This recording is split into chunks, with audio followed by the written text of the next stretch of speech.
राज्यातील मंदिरं, किल्ले, बारव यांच्या संवर्धनासाठी बृहद आराखडा तयार करा, सांस्कृतिक कार्य मंत्री आशिष शेलार यांचे निर्देश। ऐन दिवाळीमध्ये एसटी आरक्षण प्रणाली ठप्प, नव्या सॉफ्टवेअरचा प्रवाशांना नाहक त्रास, एसटीनं गावी जाणाऱ्या प्रवाशांना मनस्ताप। नवी मुंबई ट्रक क्लीनर अपहरण प्रकरणी दिलीप खेडकरचा अटकपूर्व जामीन मंजूर, उच्च न्यायालयाकडून खेडकरला दिलासा। गुंड निलेश घाळवळचे साथीदार ताब्यात, मुसा शेख आणि तेजस डांगेला खंडणी विरोधी पथकानं घेतलं ताब्यात, दोघांजवळ गांजा आणि ड्रग्ज आढळलं। पुण्यातील सावित्रीबाई फुले पुणे विद्यापीठामध्ये अखिल भारतीय विद्यार्थी परिषदेचं आंदोलन, 20% परीक्षा शुल्क वाढीच्या विरोधामध्ये आंदोलन, परीक्षा शुल्क वाढ रद्द करावी विद्यार्थ्यांची मागणी।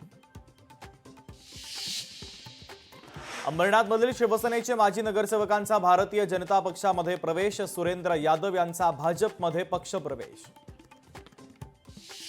सिंधुदुर्गात निवडणुका भाजप स्वबळावर लढणार, भाजपचे नेते मनीष दळवी यांचं वक्तव्य, तर मनीष दळवींच्या दाव्यानं शिवसेना आणि भाजपमध्ये संघर्ष वाढण्याची शक्यता।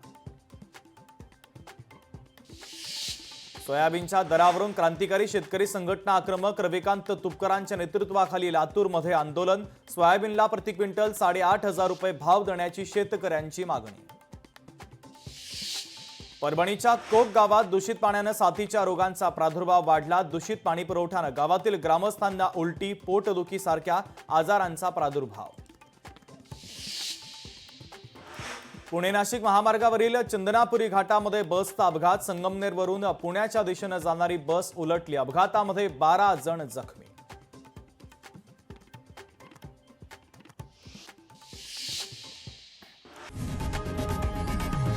लोकशाही मराठी ऐका, पहा, जागरूक रहा।